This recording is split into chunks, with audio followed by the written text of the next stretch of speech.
پاکستان کا مطلب کیا؟ لا الہ الا اللہ. پاکستان کا مطلب کیا؟ لا الہ الا اللہ. پاکستان کا مطلب کیا؟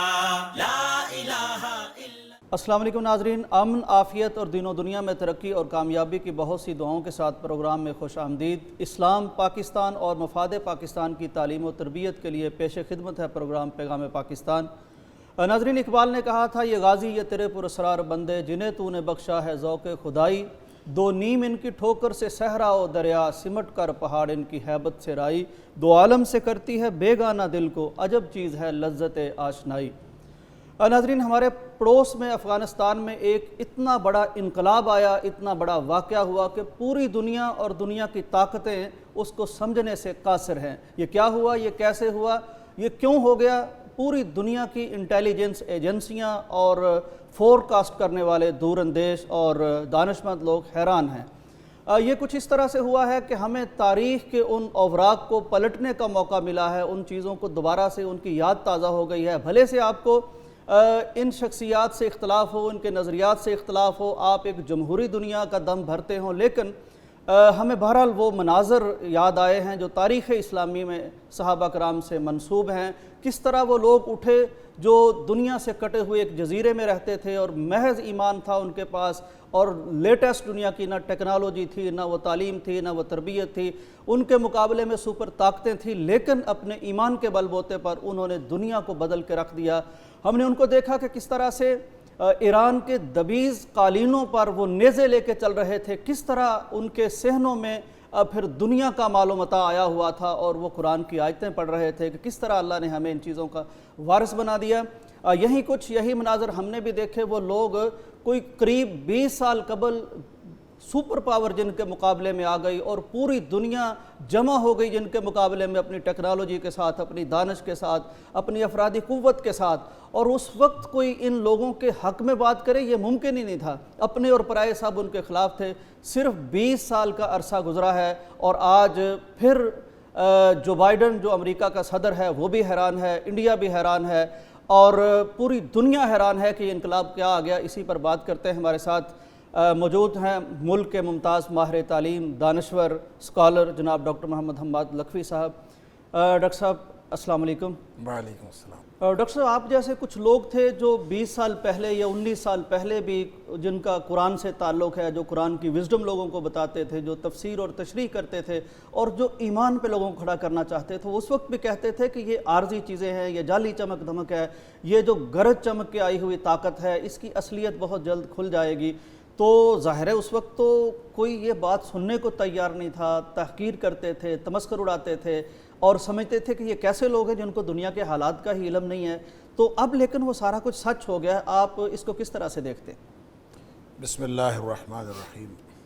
دیکھیں، ایمان بڑی قیمتی چیز ہے اور وہ لوگ جن کے بارے میں یہ کہا جاتا تھا کہ ان کے پاس کچھ بھی نہیں ہے، تو کون سی چیز ہے جس کی جیت ہوئی ہے؟ وہ ایمان کی جیت ہوئی ہے. اصل جو مارکا بالآخر ہونا ہے، جس میں پھر دجال بھی شامل ہو جائے گا، تو اس میں اہل ایمان کا جو مارکا ہے وہ مادیت کی اعلیٰ ترین قسم کے ساتھ ہے. مارکا ایمان و مادیت، ایمان اور مادیت کا مارکا ہے. لہٰذا یہ جو اس وقت امریکہ آیا تھا اور اس کی الائیڈ فورسز پوری دنیا کا اپنا جو کیل کانٹے سے لیس آئے تھے، تو یہ گویا اس وقت پوری دھرتی پر موجود مادیت کا جو سب سے بڑا مظاہرہ یہی تھا جو افغانستان کے اندر ہوا، اور اس کے مقابلے میں ایمان کی جو جیت ہوئی ہے اس کا مظاہرہ ہم نے اپنی آنکھوں سے دیکھا. لہذا یہ جو قرون اولیٰ کی یاد تازہ ہوئی ہے، وہ دراصل بات یہی ہے کہ آپ جب ایمان کی بنیاد پر فیصلے کریں گے تو من کان للہ کان اللہ لہ، جو اللہ کا ہو جاتا ہے اللہ تعالیٰ اس کا ہو جاتا ہے. اور ان لوگوں نے اصل میں یہاں یہ تو اس کی گویا جو اس کے پیچھے روح ہے، اگر ہم اس کو سمجھ سکیں اور اللہ کرے کہ ہم اس کو سمجھ جائیں اور ایمان کی جو اہمیت ہے اور ایمان کی جو ہماری زندگیوں کے اندر جو حقیقت ہے اس کو ہم سمجھ جائیں اور انفرادی اور اجتماعی طور پر آئندہ زندگی کے لیے ہم ایمان کی بنیاد پر فیصلے کرنے شروع کر دیں، تو ہمارے سارے معاملات ٹھیک ہو سکتے ہیں. لیکن اس کا جو عملی پہلو ہے اور جو تکنیکی پہلو ہے، یا یوں کہہ لیجئے جو اس کا واقعاتی پہلو ہے، وہ یہ ہے کہ امریکہ اپنی ساری اس یعنی طاقت کے ساتھ جب یہاں حملہ آور ہوا تھا، تو تو وہ شاید مس کیلکولیٹ کر گیا. اس کا خیال یہ تھا کہ یہ بالکل ٹیکنالوجی سے دور لوگ ہیں, دیہاتی لوگ ہیں, اور ہم ان کے اوپر حملہ کریں گے اور حملہ کر کے ان کو چند دنوں میں ہم ختم کر دیں گے, اور پھر اس کے ساتھ پوری دنیا کی فورسز بھی ساتھ مل گئیں, اتنے ممالک مل. سپر پاور کے ساتھ ہر کوئی مل جاتا ہے, جو ہاتھی کے پاؤں میں سب کا جو گاؤں کا بدماش ہوتا ہے وہ جدھر چلے اس کو بہت سارے مددگار مل جاتے ہیں, اور جو شریف آدمی ہوتا ہے اس کو کوئی مددگار نہیں ملتا. تو یہی ہوا. یہ پوری دنیا کا اس وقت جو بدماش تھا وہ تو امریکہ تھا, اور امریکہ نے اپنی پوری جو سپر پاور ہونے کی جتنی اس کی طاقت تھی وہ ساری کی ساری اس نے آزما لی, اور وہ فیل ہو کے ناکام ہو کے یہاں سے گیا. سوال یہ پیدا ہوتا ہے کہ جب امریکہ نے حملہ کیا تھا تو یوسف صاحب کس پر حملہ کیا تھا, کیا ٹارگٹ کیا تھا؟ طالبان کی حکومت ختم کرنا. اگر طالبان کی حکومت ختم کرنا تھا تو اس نے تو اپنی کٹھ پتلی حکومت بنا لی تھی, پھر یہاں سے چلا جاتا, لیکن نہیں گیا. علاقہ فتح کرنا تھا تو علاقے بھی انہوں نے بہت سارے یہاں پہ اڈے بنا لیے تھے, تو اڈے قائم کرنے کے بعد جنگ ختم کر دیتا. نہیں, اصل میں وہ ایک نظریے کے خلاف آیا تھا, اور نظریہ وہی ہے جس نظریے کے اوپر طالبان یا اس طرح کی جتنی فورسز ہیں وہ موجود تھے, اور وہ نظریہ ہے اسلام کا نظریہ. میں یہ سمجھتا ہوں اپنی یقین اور اپنے ایمان کے حوالے سے کہ یہ دراصل امریکہ نے اور ساری الائیڈ فورسز نے کسی ملک پر حملہ نہیں کیا تھا, حکومت ٹارگٹ نہیں تھا, کوئی ایسی چیز ٹارگٹ نہیں تھی. بلکہ دیکھیں, جب عراق کے اوپر حملہ ہوتا ہے ہم کہتے ہیں تیل کی وجہ سے تھا, کسی جگہ پہ حملہ ہوتا ہے ہم کہتے ہیں فلاں سوڈان کے اوپر حملہ ہوا, ہم کہتے ہیں تیل کی وجہ سے ہے یا معدنی ذخائر کی وجہ سے ہے. یہاں پہ جو اس نے حملہ کیا ہے یہ دراصل آپ تاریخ کو اگر کھنگال کے دیکھ لیجئے, دراصل اس نے اسلام کے نظریے پر حملہ کیا ہے. یہاں پر اسامہ بن لادن تھا یا نہیں تھا, انہوں نے جس بات پر اصرار کیا وہ اسلام کا نظریہ تھا. وَمَا نَقَمُوا مِنْهُمْ إِلَّا أَن يُؤْمِنُوا بِاللَّهِ الْعَزِيزِ الْحَمِيدِ. تو یہ وہ آیات ہیں, یہ جو پڑھ کے اس وقت سناتے تھے کہ ہمارے اوپر کیوں حملہ کر رہے ہو, ہم سے کس بات کا انتقام لے رہے ہو, صرف اس بات کا کہ ہم اللہ اور اس کے رسول صلی اللہ علیہ وسلم پر ایمان رکھنے والے ہیں. تو اصل میں یہ حملہ دین اسلام کے نظریے پر ہوا تھا. یہ اللہ کی روایت نہیں ہے کہ جو اللہ کے دین کے لیے ڈٹیں اور پھر اللہ تعالیٰ ان کو رسوا کر دے. ناظرین, باتیں اور بھی ہیں, واپس آتے ہیں. پاکستان کا مطلب کیا؟ لا الہ الا اللہ. پاکستان کا مطلب کیا؟ لا الہ الا اللہ. پاکستان کا مطلب کیا؟ لا الہ الا اللہ. پاکستان کا مطلب کیا؟ لا الہ الا اللہ. پاکستان کا مطلب کیا؟ لا الہ الا اللہ. پاکستان کا مطلب کیا؟ لا الہ الا. ناظرین, ویلکم بیک ٹو پیغام پاکستان. ڈاکٹر صاحب, اس معاملے کا ایک اور پہلو بھی ہے. ابھی جو بائیڈن نے تقریر کی اس نے ایک بات کی کہ کافی ساری باتیں کی, لیکن ایک پہلو یہ ہے, وہ کہتے ہیں کہ ہم امریکہ کا پیسہ اس جنگ میں نہیں جھونک سکتے. چائنا اور روس کا خیال یہ ہے کہ ہم اپنے اربوں ڈالر وہاں خرچ کرتے رہیں گے. ڈاکٹر صاحب, یہی بات خان صاحب نے کی تھی امریکی ٹیلی ویژن کو انٹرویو دیتے ہوئے خود امریکہ میں. انہوں نے کہا تھا کہ یہ آپ کے ٹیکس کا پیسہ ہے, وہاں نہیں لگنا چاہیے. مطلب یہ احساس دلایا. ڈاکٹر صاحب, $1 کھرب امریکہ کے لگے ہیں اور $1 ارب اس کے انڈیا کے لگے ہیں. وہاں انہوں نے ڈیم بنائے, سڑکیں بنائیں, تعمیر کیا, یعنی یہ زیر و زبر ہو گیا تھا. ملک بڑا خرچہ کیا, اور خرچہ کرنے کے بعد اب انہیں احساس ہوتا ہے کہ یہ پیسہ کسی کام نہیں آیا. آپ کیا کہتے ہیں؟ دیکھیں, بات یہ ہے کہ پیسہ آپ نے کس لیے خرچ کیا ہے. اللہ تعالیٰ قرآن میں فرماتا ہے, یہ تو کافروں کے لیے ایک سیدھی مثال اللہ کریم نے بیان کی ہے کہ کافروں نے جو بھی خرچ کیا وہ ان کے لیے حسرت بن جاتا ہے. ایک جنگ مسلمان لڑتے ہیں, ان کا ایک مقصد ہوتا ہے, اور مقصد ہوتا ہے اللہ کی رضا. لہٰذا جب اللہ کی رضا کے لیے مسلمان لڑتے ہیں, وہ جتنا بھی خرچ کر جاتے ہیں وہ کبھی بھی ضائع نہیں ہوتا. اللہ تعالیٰ نے مسلمانوں کے لیے, اہل ایمان کے لیے تو سیدھی ایک کیٹیگری بنا دی ہے کہ وَمَن يُقَاتِلْ فِي سَبِيلِ اللَّهِ. تم یہ دیکھو, ڈائمنشن اپنی دیکھو, کیوں لڑ رہے ہو. اگر اللہ کے لیے لڑ رہے ہو تو پھر فتح و شکست اس سے بے نیاز ہو جاؤ. ٹھیک. فَيُقْتَلْ أَوْ يَغْلِبْ, چاہے وہ قتل کر دیا جائے چاہے غالب آ جائے. کامیابی دونوں صورتوں میں ہے. فَسَوْفَ نُؤْتِيهِ أَجْرًا عَظِيمًا, ہم اس کو عن قریب اجر عظیم عطا کریں. دونوں صورتوں میں وہ کامیاب. اب کافر کے پاس تو یہ نہیں ہے. کافر جب خرچ کرتا ہے اگر اس نے ٹارگٹ اچیو کر لیا ہے تو پھر وہ کامیاب ہے، اگر ٹارگٹ اس نے اچیو نہیں کیا تو پھر اس نے تو کسی آخرت کے تصور کے لیے نہیں کیا تھا، اس نے تو کسی اجر کے لیے نہیں کیا تھا، لہٰذا اس کا ضائع کیا۔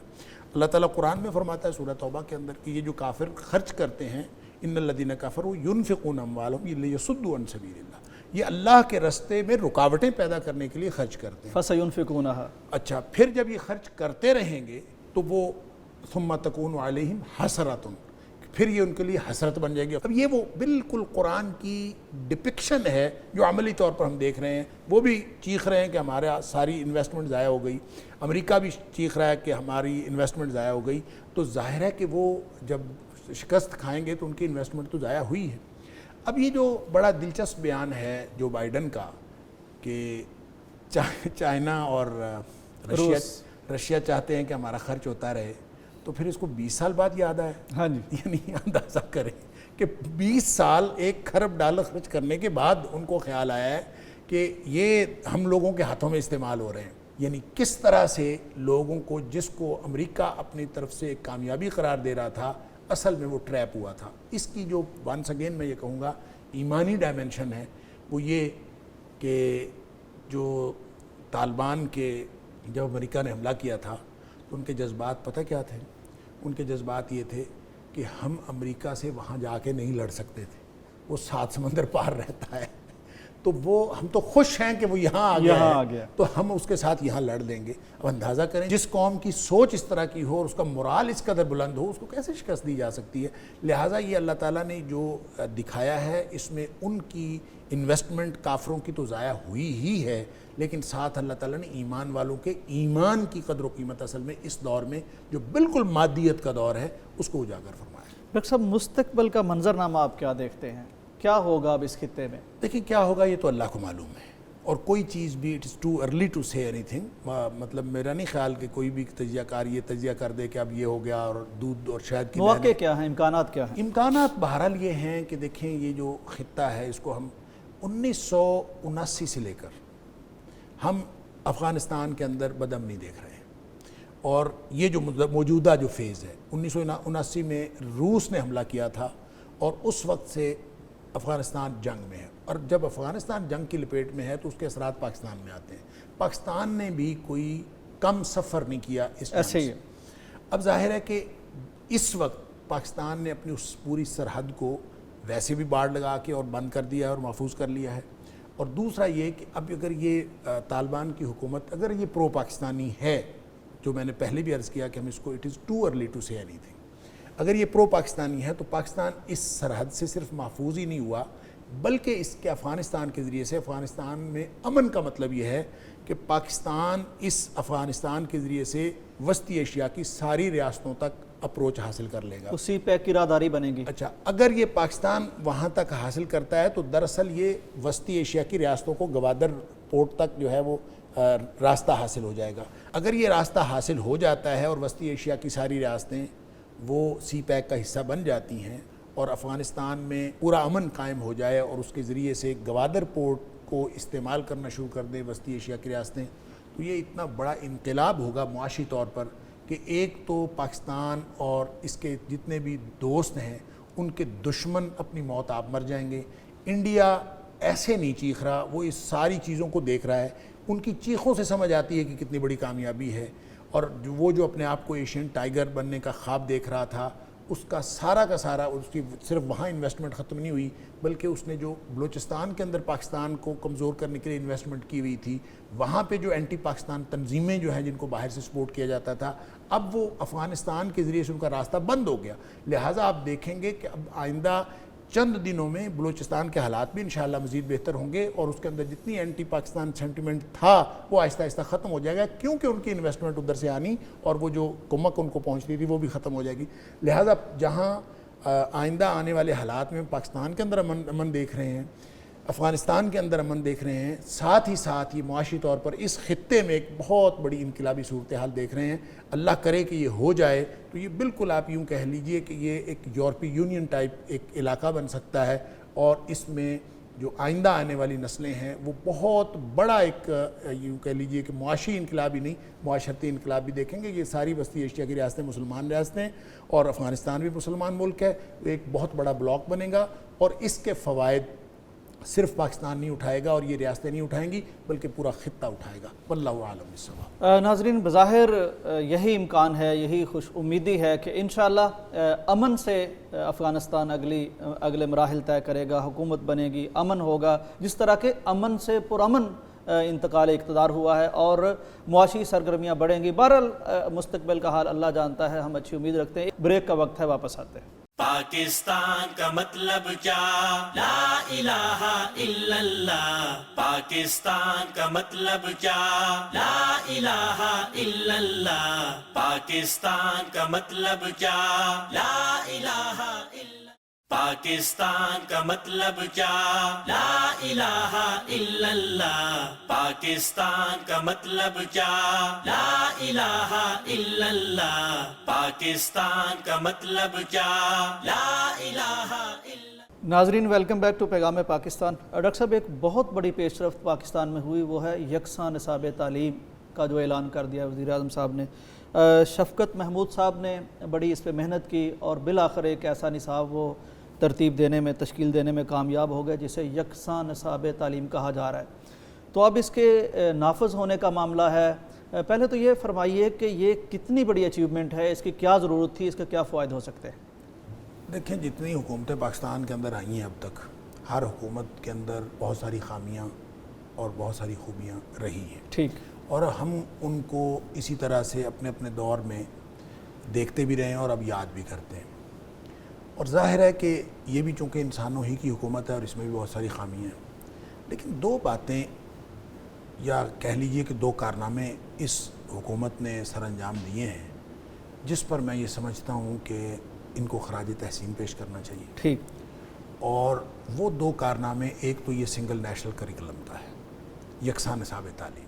یہ تاریخی نوعیت کے کارنامے، یعنی ہمارے پورے پون صدی کی تاریخ جو ہے، آپ یوں کہہ لیجئے کہ یہ یہاں سے اب تبدیل ہو سکتی ہے پوری تاریخ، جو یہ اگر اس کی روح پر عمل ہو اور وہ جو سارے کے سارے جتنے ادارے ہیں وہ آن بورڈ آ جائیں اور جتنے پرائیویٹ ادارے ہیں، جتنے پبلک سیکٹر ادارے ہیں، سارے آن بورڈ آ جائیں اور یہ واقعتاً اپنی روح کے مطابق امپلیمنٹ ہو جائے تو ایک بہت بڑا انقلابی قدم ہے. دوسرا اس کے ساتھ جو میں عرض کرنا چاہوں گا وہ قرآن پاک کی، ترجمہ قرآن پاک کی تعلیم. بے شک اس پہ ہم بات بھی کرتے رہے. اب دیکھیں اس پہ ہم بات بھی کرتے رہے ہیں. اب وہ 3 سٹیجز پہ ہوا ہے. ایک تو وہ تھا جو گورنر پنجاب نے نوٹیفیکیشن کیا سب سے پہلے اور وہ امپلیمنٹ ہو گیا، پنجاب کی یونیورسٹیوں کے لیے تھا وہ. اور اس کے علاوہ جو پنجاب گورنمنٹ نے جو نوٹیفیکیشن کیا ہے ہائر ایجوکیشن ڈپارٹمنٹ نے، وہ اب ایکٹ یعنی اسمبلی سے پاس ہوا ہے قانون. اور وہ کیا قانون ہے؟ وہ یہ ہے کہ پہلی سے لے کر 5ویں جماعت تک ناظرہ قرآن لازمی ہے اور 6ٹھی سے لے کر 12ویں تک ترجمہ قرآن، مکمل قرآن یہ لازمی ہے. اب دیکھیں وہ کام جو گورنر صاحب کے نوٹیفیکیشن سے یونیورسٹیوں میں شروع ہوا تھا، اب وہ گویا سیکنڈری اسکول لیول پہ مکمل ہو جائے گا. اب اگر اس کا امپیکٹ 6 سال بعد آئے گا تو یونیورسٹیوں میں بی ایس لیول پہ انہی 4 کریڈٹ آورز کو آگے بڑھانے کے لیے کام میں لایا جا سکے گا. اب یہ گویا تاریخی نوعیت کا ایک ایسا کام ہوا ہے، اللہ کرے کہ یہ بھی اپنی روح کے مطابق امپلیمنٹ ہو جائے تو قوموں کی تاریخوں میں جو بہت بڑے بڑے ٹرنز اور موڑ آتے ہیں، یہ ہماری پاکستانی قوم کی تاریخ میں یہ دونوں جو کام ہیں یہ بہت بڑا موڑ ثابت ہو سکتے ہیں. یہ تو ہے اس کی وہ تصویر اور وہ خراج تحسین اس حکومت کو جو میں پیش کرنا چاہتا تھا، جو پازیٹیو سائیڈ. لیکن یہ جو یکساں نصاب تعلیم ہے، اس حوالے سے مجھے ذاتی طور پر کچھ خدشات ہیں.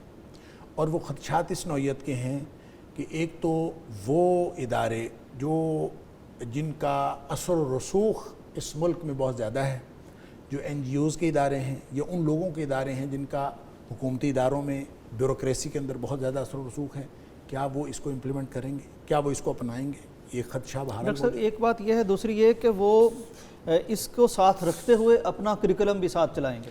وہ یوسف صاحب ایسے ہے کہ نصاب کمیٹی میں ہمارے ایک دوست ہیں، وہ بتا رہے تھے کہ کتابیں جو چھپیں گی وہ لگ سکیں گی ہی نہیں. انہوں نے سسٹم ایسا بنایا ہے کہ آپ نے جو بھی کتاب پڑھانی ہے اس کتاب کو اس کمیٹی سے اپروو کروائے بغیر آپ نہیں پڑھا سکتے. اس کے لیے باقاعدہ ٹیمیں بنائی جائیں گی اور وہ ٹیمیں ان اداروں کے اندر باقاعدہ چھاپے ماریں گی اور جا کے چیک کریں گی کہ نصاب کیا پڑھایا جا رہا ہے اور کیا نہیں پڑھایا جا رہا. یعنی جس طرح کا سسٹم عملی طور پر امپلیمنٹ کرنے کے لیے انتظام کیا گیا ہے, اللہ کرے یہ ہو جائے جیسے پہلے کہا گیا. لیکن جو مجھے خدشہ ہے یہ کریں گے کہ نہیں کریں گے, لیکن اس کی دوسری ڈائمنشن یہ ہے کہ مدارس کے اندر جو پورا نظام ہے وہ, کیونکہ اس میں سنگل نیشنل کریکلم کا تو مطلب یہ ہے کہ مدارس کے اندر بھی یہی پڑھایا جائے. بالکل. مدارس کے اندر بھی جب یہی پڑھایا جائے گا تو اس کا مطلب یہ ہے کہ اس میں اس بات کی گنجائش موجود نہیں ہے کہ مدارس جو ہیں وہ اپنا کوئی نصاب پڑھا سکیں. جس طرح کہ ہم یہ جو جدید ادارے ہیں, جدید تعلیم کے ادارے ہیں, ان کے بارے میں کہہ رہے ہیں, تو اس ادھر بھی کوئی گنجائش نہیں ہوگی. تو اس کا مطلب یہ ہے کہ مدارس اور اس کے علاوہ جتنے پروفیشنل ادارے ہیں وہ جو اپنی اپنی پروفیشنل ایجوکیشن دے رہے ہیں, تو جب پروفیشنل ایجوکیشن کی گنجائش اس سنگل نیشنل کریکلم کے اندر موجود ہے, ظاہر ہے جو ٹیکنالوجی کے ادارے ہیں وہ میڈیکل سائنس تو نہیں پڑھا سکتے, جو میڈیکل سائنس کے ہیں وہ ٹیکنالوجی تو نہیں پڑھا سکتے. بعین ہی یہ جو مدارس ہیں یہ دینی تعلیم کے پروفیشنل ادارے ہیں, لہٰذا ان کو بھی اپنی پروفیشنل ایجوکیشن اپنے سٹینڈرڈز کے مطابق دینے کی اجازت ہونی چاہیے. لہٰذا مجھے جو خدشہ ہے ایسا نہ ہو کہ یہ سنگل نیشنل کریکلم کے نام پر مدارس کو اپنی جو پروفیشنل ایجوکیشن ہے وہ دینے سے روک دیا جائے. یہ قطعاً نہیں ہونا چاہیے. مدارس کو اپنی پروفیشنل ایجوکیشن دینی چاہیے. البتہ جو جس لیول پہ سنگل نیشنل کریکلم, دیکھیں وہ تو ایک لیول ہے نا, ایک سطح ہے, ہر سطح پہ آپ ایک جیسا نصاب نہیں بنا سکتے. ایسا نہ ہو کہ باقی پروفیشنل اداروں کو تو ہم چھوڑ دیں, وہ تو اپنی تعلیم دیں اپنے اپنے ضروریات کے مطابق, اور ان اداروں کے اوپر ہم یہ سنگل نیشنل کریکلم کے نام پر پابندی لگا دیں. یہ خدشات اگر نہ ہوں تو یہ واقعتاً تاریخ کا ایک بہت ہی اہم موڑ ہے ہماری اس پاکستان کی پون صدی کی تاریخ میں, اور اس سے اہم کوئی اور بات ہو نہیں سکتی. اگر تعلیم کا ہمارا سلسلہ اس طرح سے یکساں نصاب تعلیم سے سیدھا ہو جائے تو میرے خیال میں ہماری قوم کی تاریخ بدل سکتی ہے. ناظرین, ڈاکٹر صاحب نے فرمایا کہ یہ ایک بہت اہم قدم ہے, ایک تاریخی قدم ہے. اس سے قوم یکسو ہو سکتی ہے, یک رخ ہو سکتی ہے, ہمارا اگلا قدم ترقی کے زینے پہ پڑ سکتا ہے. لیکن اس میں کچھ خدشات ہیں, کچھ امکانات ہیں, مختلف اداروں کو آن بورڈ لیا جانا ضروری ہے. اور ناظرین, پروگرام کا وقت ختم ہوتا, آخر میں سبق ایک ہی میرے ذہن میں آتا ہے کہ وہ یہ صدی ہو, نصاب تعلیم ہو, نصاب زیست ہو, پیارے پیغمبر کا دور ہو, یا یہ جو حالیہ واقعہ اور اس صدی کا واقعہ ہے, بات یہ ہے کہ فاتح ایمان ہی ہے. قرآن کہتا ہے انتم الاعلون ان کنتم مومنین. مومن بننے کی ضرورت ہے. ترقی, کامیابی وہ انشاءاللہ ہماری جھولی میں آ گرے گی. پروگرام کا وقت ختم ہوتا ہے, اجازت دیجیے, اللہ حافظ. پاکستان کا مطلب کیا؟ لا الہ الا اللہ. پاکستان کا مطلب کیا؟ لا الہ الا اللہ. پاکستان کا مطلب کیا؟ لا الہ الا اللہ.